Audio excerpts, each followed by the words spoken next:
On va parler hijack versus bouton parce que c'est clairement l'un des spots les plus compliqués à jouer au poker, le fait de joueur position dans une situation un peu de early position versus le bouton. Et on va vite voir que justement, suivant la customisation des range preflop, ça a vraiment un énorme impact.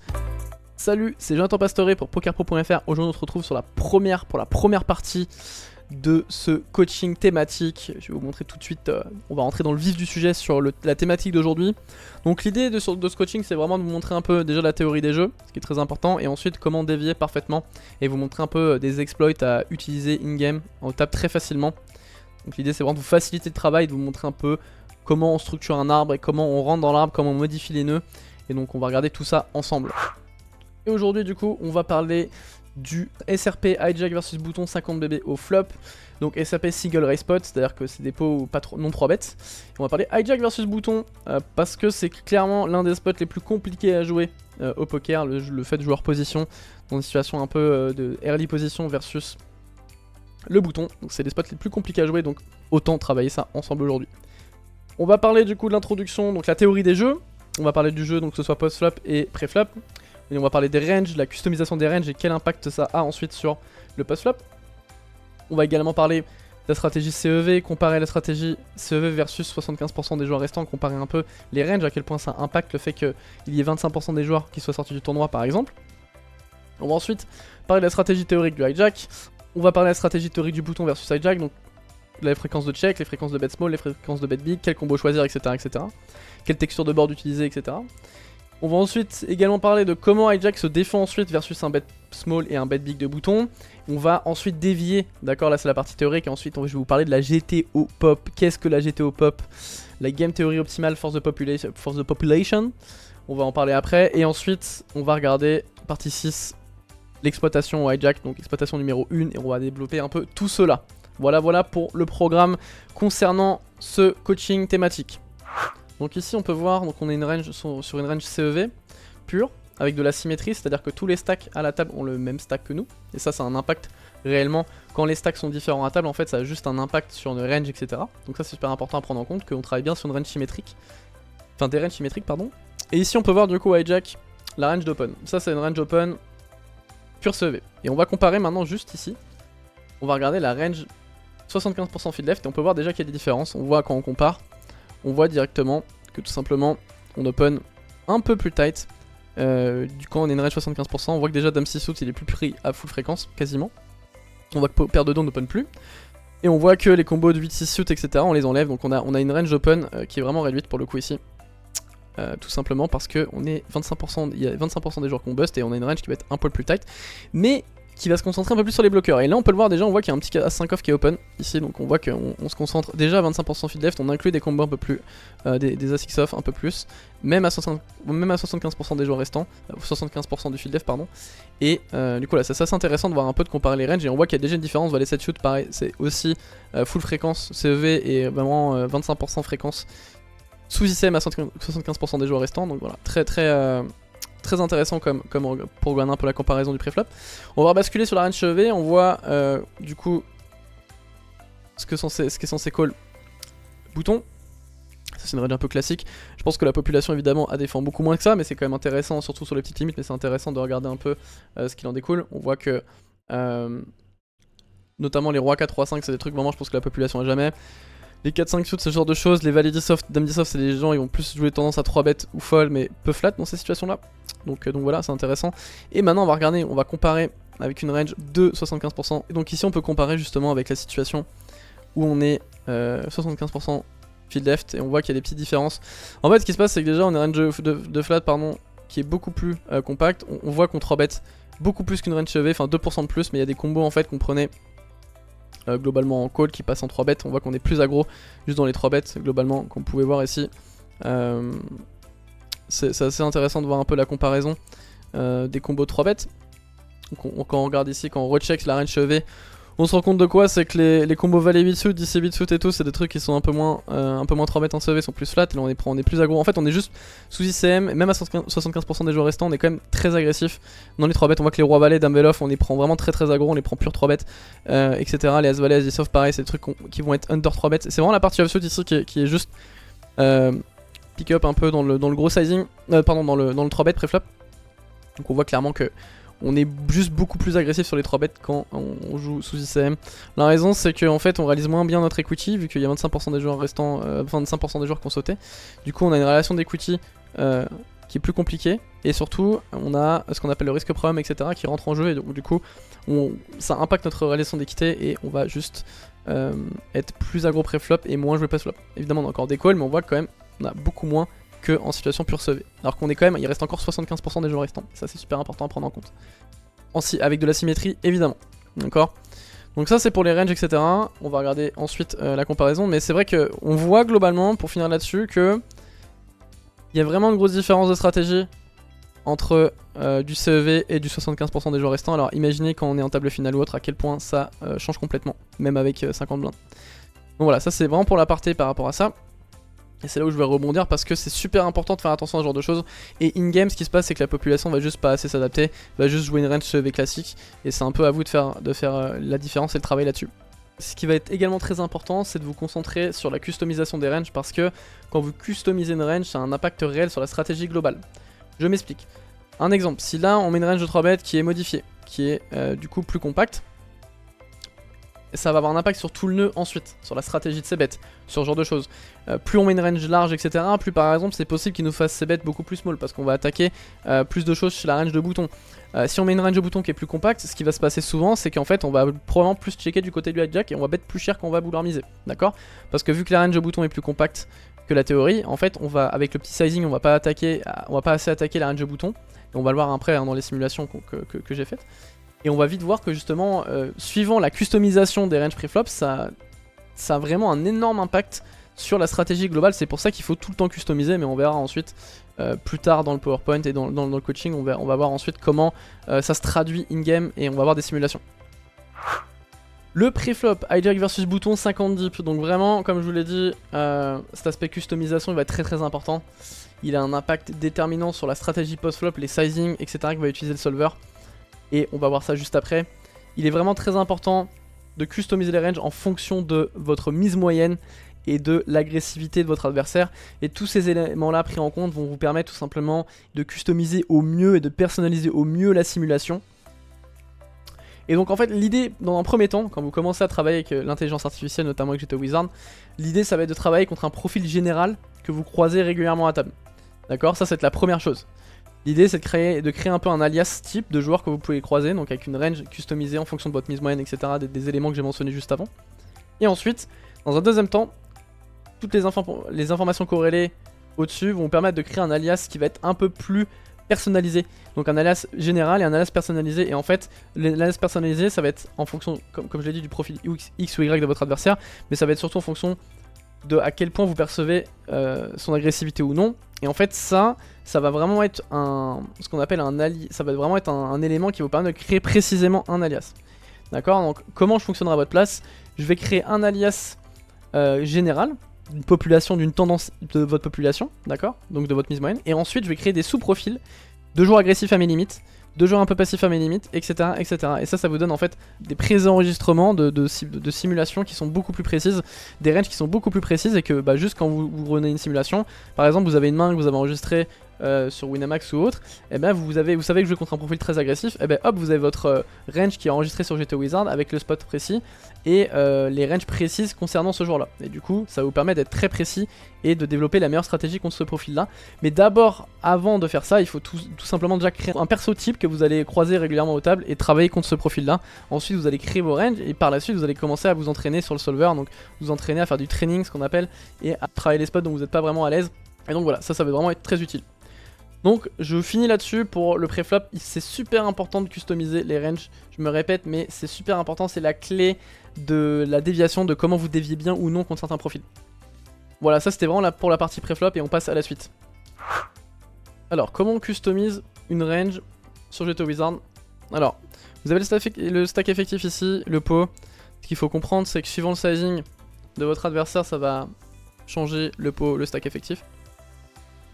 Donc ce qui se passe ici c'est qu'on a eu open 2x, ça doit être open 2x, call plus BB en T, on a 6,5, des fois il y a des joueurs qui vont size plus cher, 2.2, 2.3, 50 dips, et donc la taille du pot, ce qu'on appelle le stack to pot ratio va être un peu différent. Donc ce qui est important c'est de modifier les ranges, et vous allez voir ici, on est, je vous ai carrément montré, donc j'ai enregistré des ranges, donc vous allez voir ABI hijack, donc on va mettre la ABI hijack, on va hop, donc là vous voyez vous pouvez sauvegarder vos ranges etc. Donc là ce qui est très important c'est de mettre à vos limites, donc là j'ai pris un tournoi à 20 €, et du coup voilà j'ai assigné la range ici au bouton, et on va maintenant parler du hijack pardon, et maintenant on va parler du bouton, et j'ai la range qui est ici, et là c'est la range du bouton. Donc ça c'est ce à quoi je pense que la population sur un 20 € joue, d'accord, ça c'est l'estimation de la range, et on voit que globalement par rapport à une range pure classique, si on compare les calls ici, par rapport à ce qui est défini, vous voyez que du coup la range est complètement différente. Elle est complètement différente, elle est un peu plus tight, on voit qu'il n'y a pas les rois 4 suits, 3 5 suits, 3 6 suits, etc. Et donc du coup voilà, les dames 6 suits pareil, les dames 7 suits, etc. La range est beaucoup trop tight, les 8 6 suits. Et ça je l'ai fait exprès, hein, c'est juste que j'ai mis une range qui est juste plus compacte parce que les mecs défendent très mal contre les open, donc d'early pause. Mais donc on a une range qui est un peu plus tight du côté du bouton, et ça va avoir une conséquence sur la suite, sur le post flop, et on va le voir juste après. Donc maintenant que c'est fait, donc la range on va confirmer le stack pot ratio. Maintenant ce qui va être important c'est de modifier les sizing, laisser toujours 2 choix de sizing au solver, toujours. On le laisse un peu utiliser le sizing, mais ça on modifiera après, toujours essayer d'avoir un petit size, un gros size, mais peu importe, on modifiera par la suite. Et on va laisser du coup tourner, et on va prendre un board bien spécifique. On va prendre un board 9-4-2, tac, et on va se tourner maintenant vers notre solver G2 Wizard pur. Donc on va prendre le même board, ça c'est important, vous voyez 9 de cœur, 4 de carreau pardon, et 2 de trèfle. Et on va regarder la stratégie, et là on voit plusieurs choses. Bon déjà, oui comme je vous l'ai dit il faut mettre 2 sizing sur, toujours important de mettre 2 sizing, donc ce qu'on va faire, on va toujours mettre un bet small de 25% et un bet ce qu'on appelle symétrique, c'est à dire qu'on essaie de bet des bets arrondis, pas qu'on mette 76 ou 74, on essaie de voir un peu, j'aime bien d'utiliser sizing comme ça, globalement pour voir un peu comment réagit le solver. Et donc voilà, là on a mis 2 sizing. On se rend compte de quoi entre la théorie et la pratique, c'est-à-dire la pratique avec la range customisée, on voit que globalement il va pas vouloir utiliser de bet small, marque que du bet share, et le bet share c'est 75%. Pour l'instant, parce que j'ai mis un bet 25. Donc là ce qu'il faut faire c'est déjà enlever le bet 25 parce qu'il l'utilise pas. Maintenant on va réfléchir à un bet un peu intermédiaire. Est-ce qu'un bet 33, un bet 50 ça peut être une idée, bet 40% par exemple. Un bet qui se rapproche du bet 75 parce qu'il est un peu éloigné, est-ce qu'il va vouloir l'utiliser? C'est toujours un peu, il faut vraiment essayer de tester le solver par rapport à ça. Et on voit qu'il l'utilise un peu. Bon vous, in-game ce qui se passe c'est quoi? C'est qu'on va avoir une seule strat, on va avoir un seul size dans cette situation là. Parce qu'en fait c'est super dur à jouer in-game, d'avoir 2 sizes, de dire oui là je dois bet 40%, là je bet 75%, voilà etc. Donc moi ce que je vous conseille c'est de faire un peu un size intermédiaire. On pourrait comparer les EV des sizing, hein, c'est ce que je fais très régulièrement, mais on va pas se prendre trop la tête avec ça aujourd'hui. L'idée c'est de créer une stratégie qui fonctionne et qui est facilement applicable, d'accord? Donc on va enlever le bet 75, le bet 540, et en fait on peut juste utiliser un peu un sizing intermédiaire je pense pour juste se simplifier la vie, et bet 50%. Et bet 50%, il va déjà embêter pas mal de choses, on va voir chez vilain, et on va voir que globalement on est censé, voilà, ça split. Vous avez vu les deux sizings qui se sont un peu fusionnés, et ça donne un bet 51%. Bon, le solver a arrondi évidemment. Et donc voilà, on se retrouve dans un bet 50% ici, et comparé à la théorie, voilà, la théorie nous propose plein de sizing. Et ça en fait ce qui se passe c'est que on voit que le 55% est déjà utilisé hein, par la théorie, mais on se rend compte de quoi surtout, c'est que c'est super dur à jouer plusieurs sizing. In-game, c'est impossible de vous dire là j'ai du bet 33%, 3%, là j'ai du bet 55%, 19%, là j'ai du bet 83%, non, d'accord? C'est super compliqué à jouer, c'est quasiment impossible d'ailleurs à utiliser in-game, donc nous on veut simplifier, on veut créer des stratégies qui sont faciles à utiliser et qui embêtent aussi la population. Et donc voilà, donc ça c'est super important de regarder en détail, et c'est pour ça qu'ensuite on va regarder par la suite comment on joue ça à post-flop etc. Parce que je vous ai montré tout un arbre qu'on va travailler par la suite sur le coaching thématique.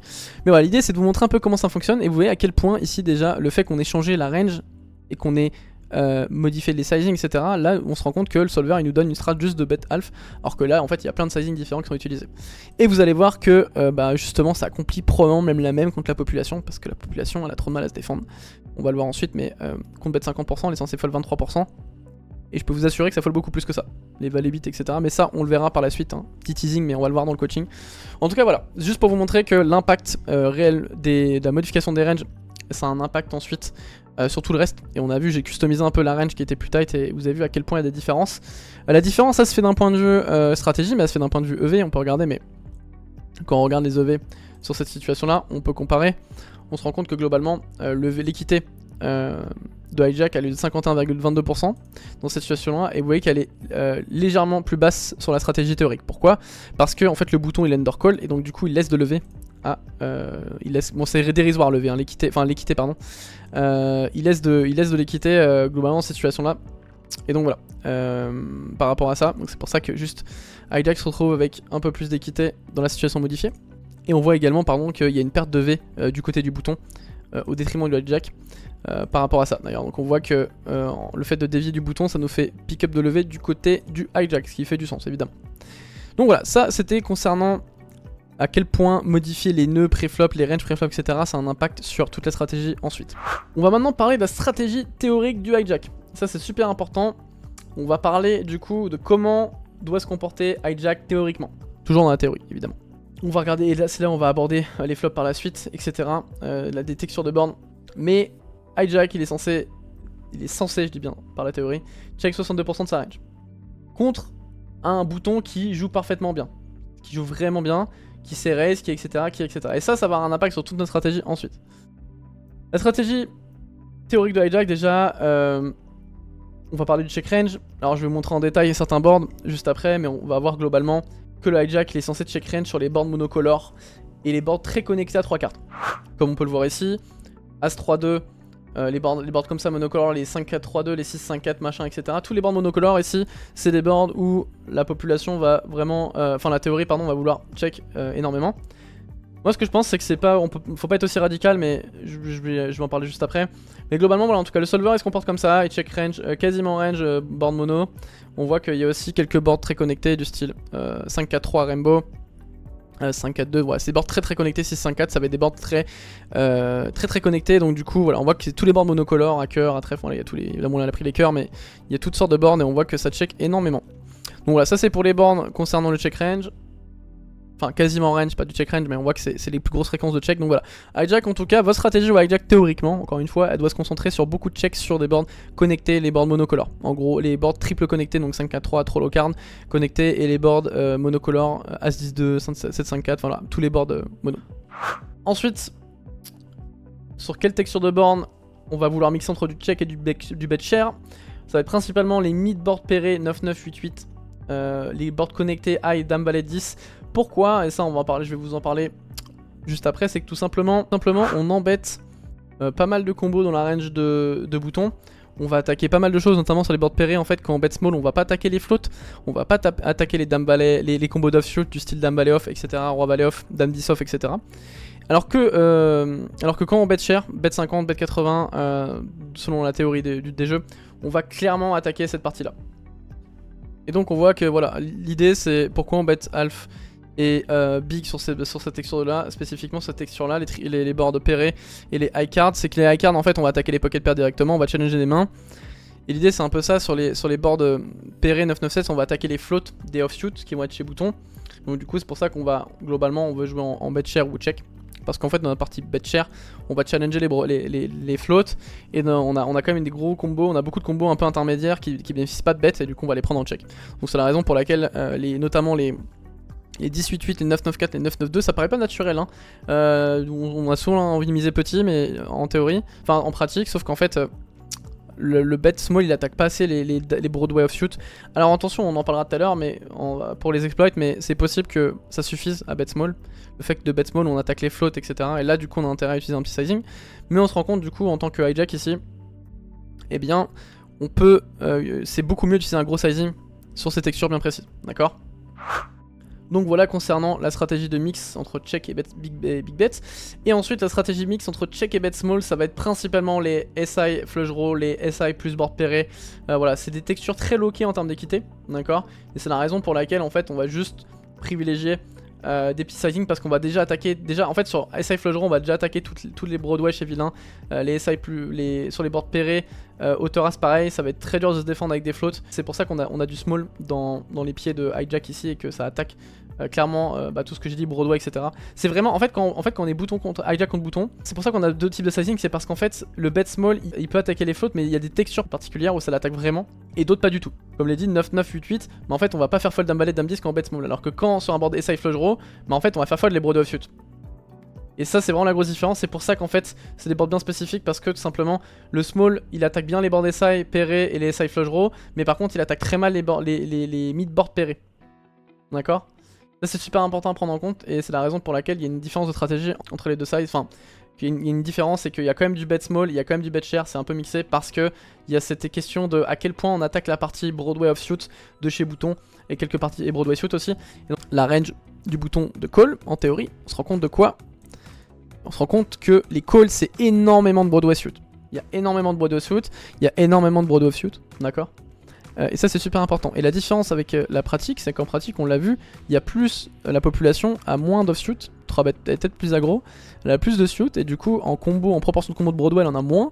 Et donc du coup, le bet small, c'est pour ça qu'on l'a vu dans la sim juste avant, que je vous ai montré juste avant, le bet small va moins attaquer cette partie-là des Broadway, parce que la population a beaucoup moins de Broadway offsuit en flat, elle va plus les 3 bêtes, peut-être un peu plus aggro ou fold, mais elle est beaucoup moins en flat, et du coup si elle est beaucoup moins en flat, bah alors le solver va juste arrêter d'utiliser du bet small parce que ça complique plus rien, et du coup il va commencer à utiliser un bet plus gros, comme on l'a vu tout à l'heure, le bet 50% sur cette texture là, bah voilà j'ai encore la sim. Bon là on a remodifié la sim, mais voilà, vous avez vu qu'il préfère d'office utiliser un bet parce que ça accomplit, et là on va le voir hein, dans le nœud, mais quand on fait bet 66, vous voyez, toutes ces parties là, hop, à dégage. On attaque. Alors que si on est bet 25, et on va le voir, je vais vous montrer la différence. Un bet 20%, 25%, on 9-4-2. Tac. Vous voyez qu'il n'y a plus de fold. Ça fold un peu dame 10, dame valet off, etc. Mais ça fold beaucoup peu. Et là, et évidemment, là c'est 9-9-9. Mais si on met un board 9-9-2, comme je vous l'ai dit, board pairé, je vais vous montrer un petit exercice. On va regarder. On va bet 66. Quand on bet 66, on fait fold dame valet, dame 10, valet 10. Donc c'est vraiment les attaques vraiment. Et ça, c'est une grosse part de la range de flat de bouton. D'accord? Et encore là on a modifié, je crois que, je sais plus si on a modifié la range pré-flop de boutons. Ouais on a modifié les fréquences un peu quand même, mais bon ça se rapproche un peu.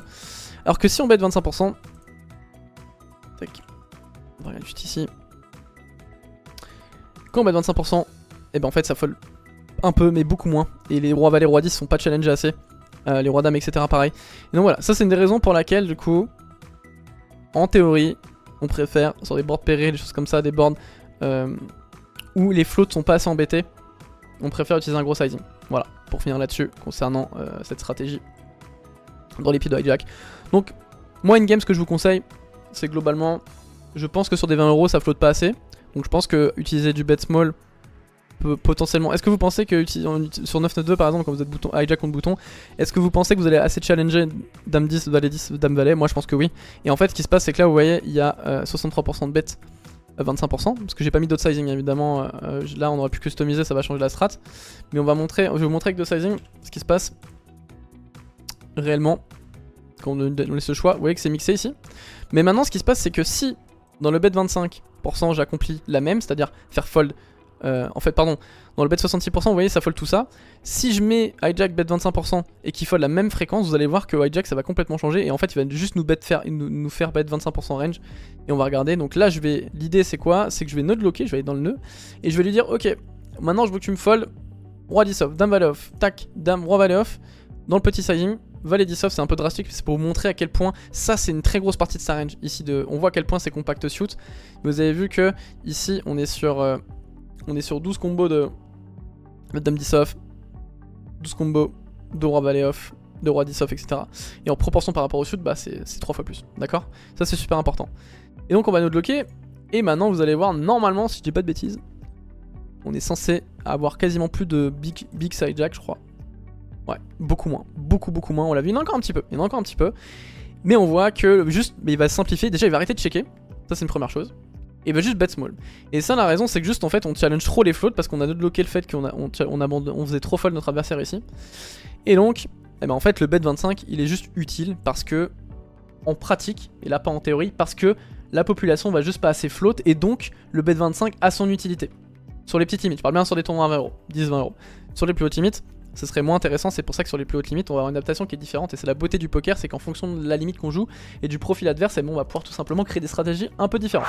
Donc j'espère que vous avez compris un peu comment fonctionnait la stratégie théorique hijack. Alors je parle bien de stratégie sur tous les boards précis, d'accord? Ça c'est pas... cette stratégie là, elle est orientée vraiment purement théorie, hein. J'ai vraiment pris la théorie des jeux ici, et la stratégie il y a la théorie. Vous allez voir que plus on va avancer dans le coaching, plus on va commencer à dévier et trouver ce qu'on appelle des exploits contre la population et voir ce qui fonctionne bien. Là la première chose déjà c'est qu'on se rend compte que ok c'est très bien j'entends ce que tu me dis, mais on se rend compte déjà que sur le board Péré 998X, 88X machin, et bien en fait la population va quand même mal se défendre avec Dame Valet, Valet 10, Offsuit etc. Et donc du coup bah le bet small je peux quand même l'utiliser. Donc là en fait l'adaptation déjà ici à faire par rapport à la théorie c'est que je pense que vous pouvez utiliser du bet small sur des 10 et 20 euros, ça marche très bien parce que les gens ils flottent pas assez bien, 50 blindes. Voilà, pareil connecter les boards à Dame Valet 10 etc. On est censé faire fold toutes les pocket pairs sur du bet small. On va peut-être embêter des paires, des 10 et 7, des 10 et 6 ou des choses comme ça. Bon bouton flotte pas de 10 et 6 mais... On est censé embêter, en tout cas sur les boards pairés ça marche plutôt bien. Par contre maintenant sur les boards très connectés Dame Valet 10, je pense que utiliser un gros sizing c'est mieux parce qu'on va pas assez attaquer des valets no redraw, des 10 no redraw au flop. Et donc je pense que c'est mieux d'utiliser un gros sizing. Mais en tout cas sur les boards pairés on voit que juste bet small accomplit bien. Et il y a un dire sur la simulation ici, c'est que là j'ai pas enlevé le raise de chez bouton. Et moi ce que je pense c'est que le bouton il raise sur des 10 et 20 euros, il raise quasiment jamais. Je vois très peu de raise. Donc c'est une simulation drastique mais on va juste aller dans les 0% de raise au lieu de 8%. On va de lock et on va remodifier. Et ça vous allez voir que ça a aussi un impact sur le nœud de notre stratégie de ces bêtes. Et là je pense que vu qu'on se fait jamais... En fait ce qui se passe c'est que quand j'ai enlevé ça, j'ai enlevé cet aspect raise chez bouton.